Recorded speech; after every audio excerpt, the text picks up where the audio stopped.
Hi hello అండి, ఎలా ఉన్నారు? నేనైతే చాలా చాలా బాగున్నాను. మీరందరూ కూడా బాగుండాలని మనస్ఫూర్తిగా కోరుకుంటున్నాను.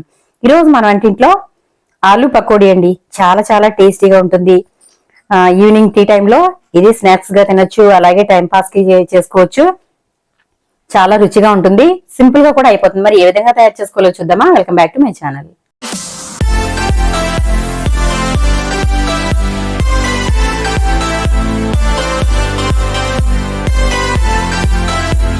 ముందుగా ఉల్లిపాయలను అయితే ఈ విధంగా పొడుగ్గా చక్కగా కట్ చేసి పెట్టుకోవాలి. సన్నగా కట్ చేసుకుంటే పకోడీకి చాలా బాగుంటాయి అనమాట. నేనైతే ఉల్లిపాయలని ఈ విధంగా సన్నగా కట్ చేసి పెట్టుకున్నాను. తర్వాత దాంట్లో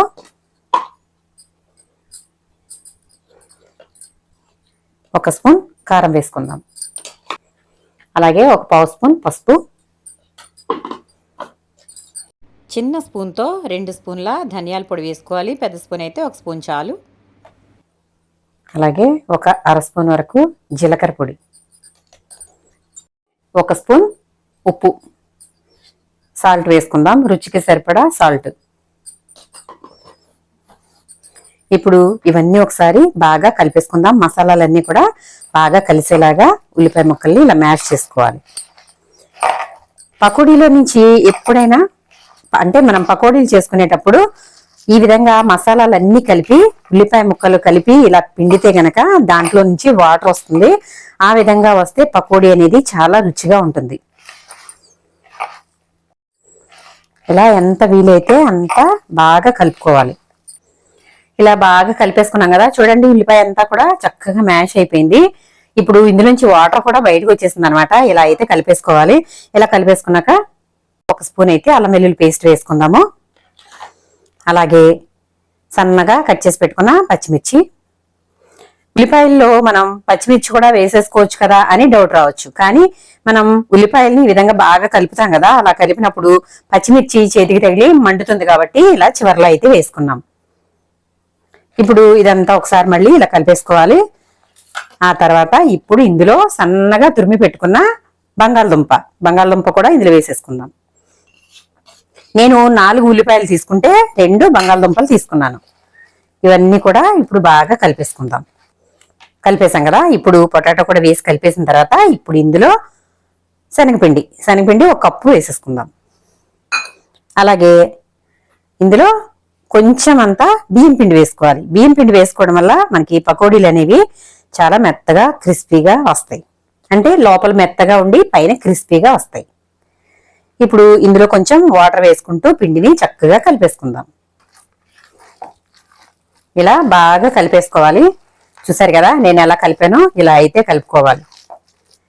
ఇప్పుడు ఈ సమయంలోనే ఒకసారి ఉప్పు అయితే చూసుకుని సరిపోతుంది అనుకుంటే ఉంచేసుకోవచ్చు, సరిపోదనుకుంటే కొంచెం ఉప్పు అయితే యాడ్ చేసేసుకోండి. నాకైతే ఉప్పు సరిపోయింది. ఇదిగోండి చూడండి, చక్కగా మనకి ఇలా పకోడీలాగా వచ్చేలాగా ఇలా కలుపుకోవాలన్నమాట. చూసారు కదా, ఇప్పుడు మనకి పిండి అయితే రెడీ అయిపోయింది. పకోడీలు అయితే వేసేసుకుందాం. ఇప్పుడు స్టవ్ వెలిగించేసి బాండి పెట్టి అందులో ఆయిల్ అయితే వేసేసుకున్నాను. ఇప్పుడు మనం ఆయిల్ కాగిపోయింది కదా, ఇందులో పకోడీ వేసేసుకుందాం.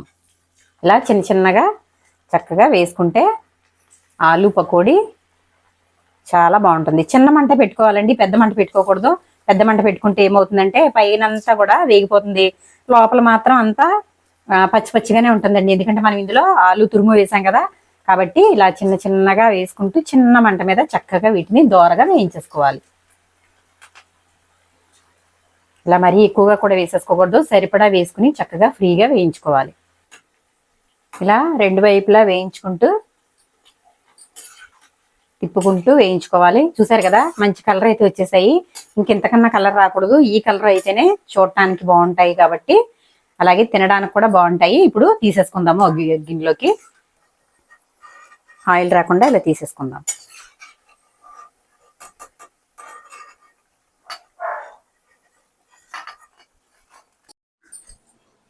చూసారు కదా, పకోడీ అయితే రెడీ అయిపోయింది. చాలా చాలా బాగుంటుంది, క్రిస్పీగా కరకరలాడుతూ. చూడండి, ఇదిగోండి సౌండ్ వినిపిస్తుందా? చూసారు కదా ఎంత బాగా వచ్చిందో. పకోడీ అయితే చాలా బాగుంటుందండి, రుచి కూడా అదిరిపోయిందండి. మరి మీరు కూడా తప్పకుండా ట్రై చేయండి. మీకు ఏ విధంగా వచ్చిందో కమెంట్ సెక్షన్ లో కమెంట్ పెట్టండి. వీడియో నచ్చితే కనుక లైక్ చేయండి, షేర్ చేయండి, సబ్స్క్రైబ్ చేయండి.